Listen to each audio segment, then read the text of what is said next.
नमस्कार, स्वागत है आपका एबीपी न्यूज में। मैं हूं अवधेश, आप देख रहे हैं न्यूज एट 10 और सबसे पहले आपको उन 4 बड़ी खबरों के बारे में बता देते हैं जिन्हें आगे आप विस्तार से देखेंगे और पूरे देश की निगाहें इन खबरों पर बनी हुई हैं।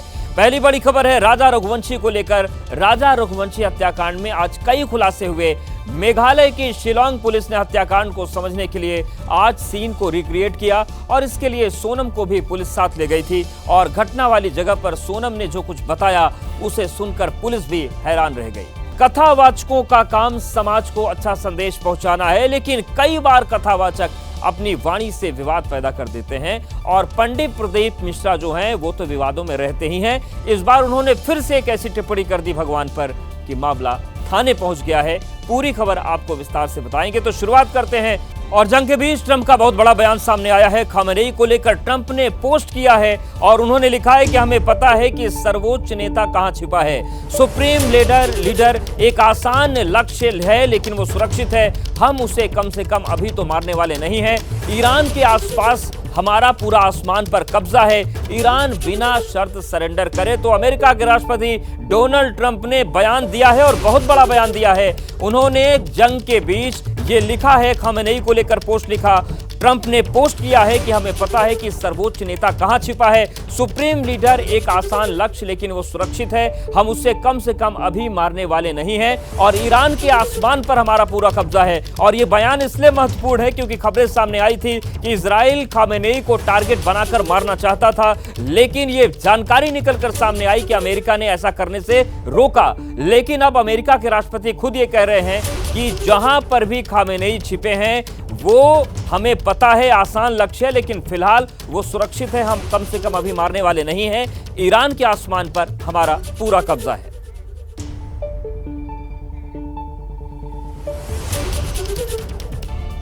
और इस वक्त कनाडा से बड़ी खबर है। बड़ी खबर यह है कि कुछ देर के बाद प्रधानमंत्री नरेंद्र मोदी द्विपक्षीय वार्ता करेंगे। 4 देशों के साथ ये द्विपक्षीय वार्ता हो सकती है। जेलेंस्की के साथ भी द्विपक्षीय वार्ता संभव है। इटली की पीएम मेलोनी के साथ भी ये बातचीत होगी। कनाडा और जर्मनी से भी द्विपक्षीय वार्ता संभव है। तो ये बड़ी खबर है। G7 से जानकारी सामने आ रही है। ज्यादा जानकारी के लिए, विस्तार से जानकारी के लिए हम सीधे रुक करते हैं कनाडा का। हमारे सहयोगी विशाल पांडे बने हुए हैं। विशाल, ये जो द्विपक्षीय वार्ता होने वाली है कौन कौन देशों के साथ होगी और किन महत्वपूर्ण मुद्दों पर भारत की बात हो सकती है? देखिए, बिल्कुल प्रधानमंत्री नरेंद्र मोदी इस वक्त G7 में जो कार्यक्रम स्थल है वहां पर पहुंच चुके हैं और आज G7 का जो सम्मेलन है उसके आउटरीच सत्र में अपनी बात रखेंगे। भारत की बात को दुनिया के सामने रखेंगे और भारत के जो तमाम मुद्दे हैं, चाहे वो हम ग्लोबल साउथ के जो देश हैं उनकी आवाज उठाना हो या फिर अंतर्राष्ट्रीय स्तर पर शांति और सुरक्षा की बात करना हो, इन तमाम मुद्दों पर प्रधानमंत्री नरेंद्र मोदी आज दुनिया के सामने अपनी बात को रखेंगे। और इसी दौरान उनकी जर्मनी के चांसलर के साथ द्विपक्षीय मुलाकात होगी, इटली के प्रधानमंत्री के साथ द्विपक्षीय मुलाकात होनी है, यूक्रेन के राष्ट्रपति जेलेंस्की से उनकी द्विपक्षीय मुलाकात होगी और सबसे बड़ी मुलाकात जो कनाडा के प्रधानमंत्री हैं मार्क कार्नी, उनके साथ आज यहां स्थानीय समय के मुताबिक देर शाम यह द्विपक्षीय मुलाकात होगी। क्योंकि भारत और कनाडा के जो रिश्ते रहे ट्रूडो के समय वो काफी उतार चढ़ाव भरे देखने को मिले, राजनयिक तनाव देखने को मिला है। तो क्या मार्क कार्नी और प्रधानमंत्री मोदी के बीच आज जब द्विपक्षीय मुलाकात होगी तो क्या रिश्तों में कुछ सुधार आएगी? भारत और कनाडा के बीच में जो संबंध है वो क्या एक बार फिर से पटरी पर लौटते हुए दिखाई देंगे? इन तमाम चीजों पर नजर रहेगी। और अगर हम बात करें जेलेंस्की से द्विपक्षीय मुलाकात की, तो भारत लगातार, चाहे वो पुतिन से मुलाकात की बात हो या जेलेंस्की से मुलाकात की बात हो, भारत के प्रधानमंत्री मोदी की मुलाकात होती रही है और भारत का रुख बिल्कुल साफ रहा है कि यह युद्ध का नहीं है और जो भी समस्या है उसका समाधान बातचीत की टेबल से निकल सकता है। तो कहीं ना कहीं ये जो रुख भारत का रहा है उसी रुख को आज हम दोबारा यहां G7 से देख सकते हैं। लेकिन सबसे बड़ी बात यह है कि इस बैठक से प्रधानमंत्री नरेंद्र मोदी दुनिया में शांति का संदेश ही देते नजर आएंगे। बहुत धन्यवाद विशाल आपका जानकारी के लिए। नजरें बनाए रखिएगा, आपसे अपडेट्स हम लेते रहेंगे। और अब बात कर लेते हैं मेघालय की। मेघालय पुलिस ने राजा रघुवंशी हत्याकांड की जांच तेज कर दी है। जांच के लिए बनी एसआईटी को अब तक इस मामले में काफी सबूत मिले हैं और इस बीच राजा और सोनम रघुवंशी से जुड़े इस वीडियो में भी सामने आए हैं। आज वहां पर क्राइम सीन रिक्रिएशन किया गया था। दावा किया गया कि ये वीडियो सोनम और राजा के रिसेप्शन का है, जहां संगीत कार्यक्रम का आयोजन किया गया था। इस दौरान स्टेज पर राजा और सोनम एक साथ नजर आए। तभी मंच पर मौजूद एक शख्स ने दोनों से कई वचन लिए। मैं राजा यह वचन देता हूँ कि शादी के बाद रोज सुबह सबसे पहले मैं उठूंगा। मैं सुबह पहले उठकर चाय पिलाने की बात हो या फिर शॉपिंग पर ले जाने की, राजा ने सब कुछ करने का वचन दिया। राजा यह वचन देता हूँ यह वचन देता हूँ शादी के बाद अपनी वाइफ को अपनी वाइफ हर महीने हर महीने शॉपिंग पे लेके जाऊंगा। शॉपिंग पे लेके जाऊंगा। इतना ही नहीं, राजा ने सोनम को वर्ल्ड टूर पर भी ले जाने का भरोसा दिया। मैं राजा यह वचन देता हूँ शादी के बाद मैं अपनी वाइफ को साल में एक बार वर्ल्ड टूर पे लेके जाऊंगा। यानी राजा रघुवंशी ने सभी बातें मानते हुए मंच पर मौजूद शख्स के साथ हर वचन को दोहराया। यहां तक तो सब कुछ ठीक था, लेकिन जब बारी सोनम की वचन देने की आई तो सोनम ने एक भी वचन मानने से साफ, एक वचन ऐसा था जिसे मानने से इनकार कर दिया। हालांकि ये सब हंसी मजाक में हुआ। रिसेप्शन का ये वीडियो देखकर यकीन करना मुश्किल है कि इसी सोनम ने राजा की हत्या की साजिश रची हो, क्योंकि मंच पर वो राजा के साथ काफी खुश नजर आ रही थी। दोनों मस्ती करते हुए दिखाई दिए। इस दौरान हंसी मजाक में ही सही, लेकिन सोनम ने एक भी वचन मानने से साफ इनकार कर दिया। मैं सोनम यह वचन देती हूँ कि शादी के बाद अपने दोस्तों के साथ कहीं भी जाए। राजा ने एक एक कर सभी वचन पूरा करने का भरोसा दिया, लेकिन सोनम किसी भी वचन पर राजी नहीं हुई।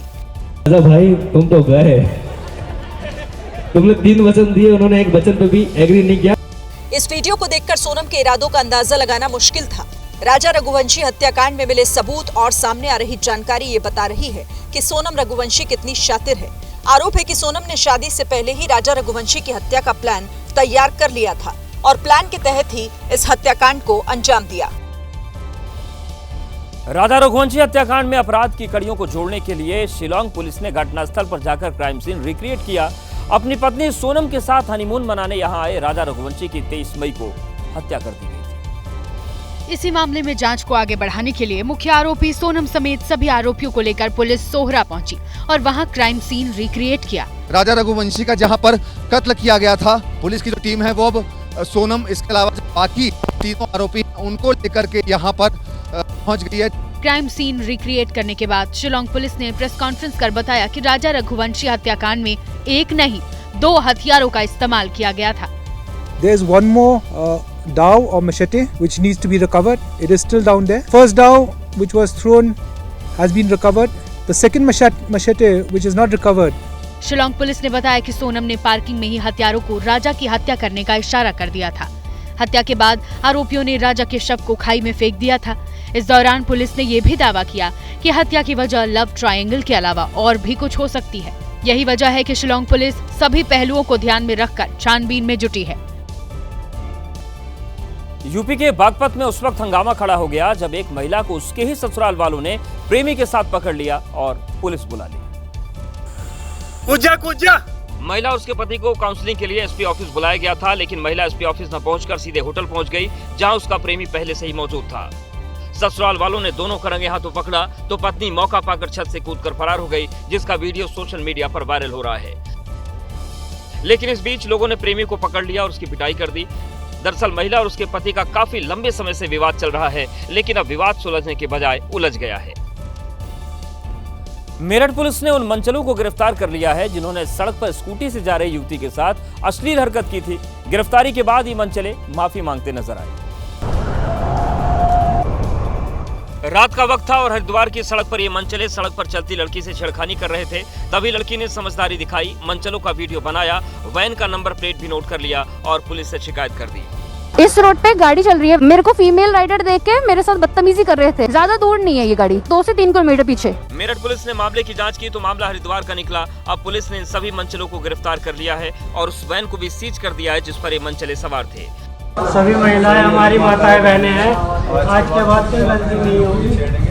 सभी महिलाएं हमारी माताएं बहनें हैं, आज के बाद कोई गलती नहीं होगी। पुलिस ने इनकी कैसी खातिरदारी की है, इससे इनके चलने के तरीके से आप समझ सकते हैं। वह यूपी के आगरा में अगवा हुई बच्चे का पुलिस ने पता लगा लिया है। हालांकि जब मामले का खुलासा हुआ तो पुलिस भी हैरान रह गई। दरअसल आरोपी की 3 बेटियां थी और लड़के की चाहत ने उसे ऐसा करने पर मजबूर कर दिया। 14 जून को एक बच्चा आगरा कैंट रेलवे स्टेशन से लापता हो गया था। अगवा बच्चे का पता लगाने के लिए जीआरपी की 14 टीमें लगाई गईं, साथ ही 250 से ज्यादा सीसीटीवी कैमरे खंगाले गए, तब कहीं जाकर आरोपी का पता लगाया जा सका।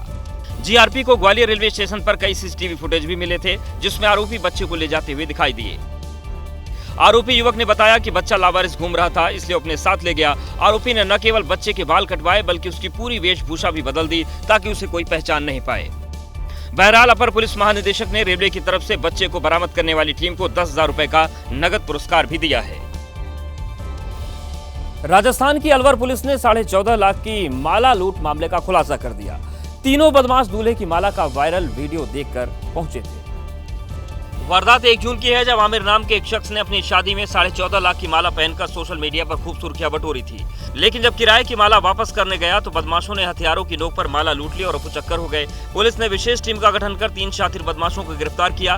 पुलिस ने लूट के दौरान इस्तेमाल क्रेटा गाड़ी को भी बरामद कर लिया है। तीनों बदमाशों ने पूछताछ में अपना जुर्म कबूल कर लिया। हालांकि पुलिस करीब 11 लाख रुपए ही बरामद कर पाई है। बाकी रकम कहां है इसका अभी तक कुछ नहीं पता चल पाया। बिहार की पुलिस को एक कैदी ने ऐसा चकमा दिया कि पुलिस वालों का सिर चकरा गया। दरअसल कैदी को पेशी के लिए कोर्ट लाया गया था, जहां से वो भाग निकला। पुलिस वाले कैदी को फुलवारी जेल से लेकर पटना सिविल कोर्ट पहुंचे थे। तभी कैदी ने शौचालय जाने का बहाना बनाया और शौचालय से बाहर ही नहीं निकला। पुलिस वाले जब दरवाजा तोड़कर शौचालय में घुसे तो उनके होश उड़ गए, क्योंकि खिड़की के बीच में जो जगह नजर आ रही है उसी से कैदी फरार हो गया।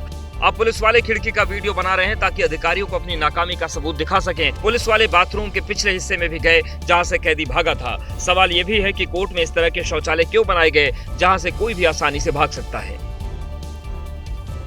यूपी के जौनपुर में एक दरोगा का बुजुर्ग महिला को धमकाने का वीडियो वायरल हो रहा है। एसपी ने कार्रवाई करते हुए दरोगा को सस्पेंड कर दिया है। नाती बिचलवे ना है, मिलेगा तब की बताऊंगा। मिल गया तो इनकाउंटर करूंगा। धमकी दे रही है कि आग लगा। वर्दी की हनक दिखाते बुजुर्ग महिला से बदसलूकी करने वाले इस दरोगा की जितनी मजम्मत की जाए वो कम है। नाती बिचलवे ना है, मिलेगा तब की बताऊंगा।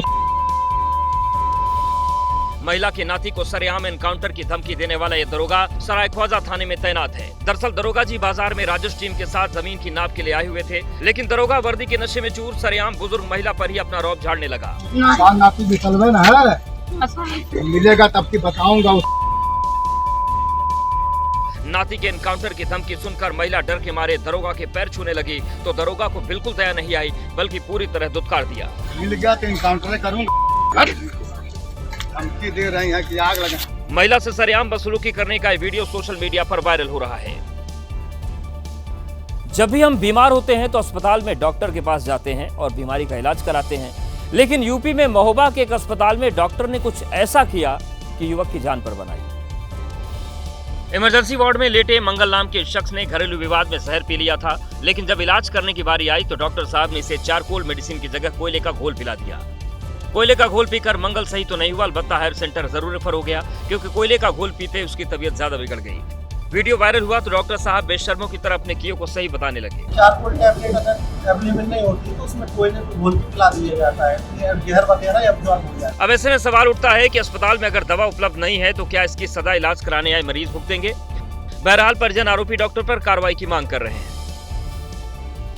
कथावाचक प्रदीप मिश्रा एक बार फिर से विवादों में घिर गए हैं। इस बार उन्होंने भगवान चित्रगुप्त को लेकर ऐसी टिप्पणी कर दी कि मामला थाने पहुंच गया। प्रदीप मिश्रा की विवादित टिप्पणी के खिलाफ कायस्थ महासभा ने मुरादाबाद में एसपी सिटी को शिकायती पत्र सौंपा और मुकदमा दर्ज करने की मांग की। एक आप व्यासपीठ पे बैठे हुए हैं, आप इतने बड़े ज्ञाता हैं और आप इस तरीके से लाखों की भीड़ में अगर आप किसी भगवान के प्रति इतने अशोभनीय वर्ड का यूज करते हैं तो ये जो माफी लायक नहीं है। प्रदीप मिश्रा को भी पता है कि उन्होंने भगवान चित्रगुप्त को लेकर जो बोला है वो अशोभनीय है। ऐसे में उन्होंने माफी मांगने में देर नहीं की। अभी अगर किसी व्यक्ति विशेष को भी, यदि समाज को भी हमारी वाणी से अगर कोई ऐसा शब्द लग रहा है कि गलत हुआ है या गलत बोल गए हों और हमारी वाणी से अगर किसी के हृदय को भी ठेस पहुंची हो तो मैं क्षमा चाहता हूं। शिव कथा सुनाने वाले प्रदीप मिश्रा इससे पहले भी कई बार अपनी कथाओं को लेकर विवादों में रह चुके हैं। कुछ दिन पहले ही उन्होंने राधा रानी को लेकर ऐसी टिप्पणी की थी जिस पर बड़ा बखेड़ा खड़ा हो गया था। कर्नाटक के डिप्टी सीएम डीके शिव कुमार का एक वीडियो सोशल मीडिया पर वायरल हो रहा है। इस वायरल वीडियो में डीके शिव कुमार बैलेंस बिगड़ने के चलते साइकिल से गिर गए। डीके शिव कुमार पर्यावरण को लेकर जनता को जागरूक कर रहे थे, साइकिल चलाकर लोगों तक संदेश पहुंचा रहे थे, लेकिन तभी कुछ ऐसा हो गया कि उनका ये वीडियो वायरल हो गया। जैसे ही डीके शिव कुमार विधानसभा की सीढ़ियों तक पहुंचे, उन्होंने साइकिल रोक दी और तभी साइकिल से उतरने के दौरान उनका बैलेंस बिगड़ा और वो सीधे सीढ़ियों पर गिर गए। हालांकि इस दौरान डीके शिव कुमार भी हंसने लगे और उनके आसपास खड़े लोग भी हंसते हुए दिखाई दिए। ओडिशा के गंजम जिले में हैवानियत की हदें पार हो गईं। समंदर के तट पर एक युवती के साथ गैंगरेप किया गया। पुलिस ने इस मामले में 10 आरोपियों को गिरफ्तार किया है। गंजम जिले के इसी गोपालपुर बीच पर युवती अपने दोस्त के साथ राजा उत्सव मनाने के लिए पहुंची थी। रात करीब 8:30 बजे वो अपने दोस्त के साथ समंदर के किनारे सुनसान जगह पर बैठी थी। आरोप है कि उसी वक्त 10 बदमाश वहां पहुंच गए और चाकू की नोक पर दोस्त के सामने ही उसके साथ गैंगरेप किया। आरोप है कि लड़की के दोस्त को इन बदमाशों ने हाथ पैर बांधकर पीटा। इस मामले में जिन 10 आरोपियों को गिरफ्तार किया गया है वो सभी गंजम जिले के ही रहने वाले हैं।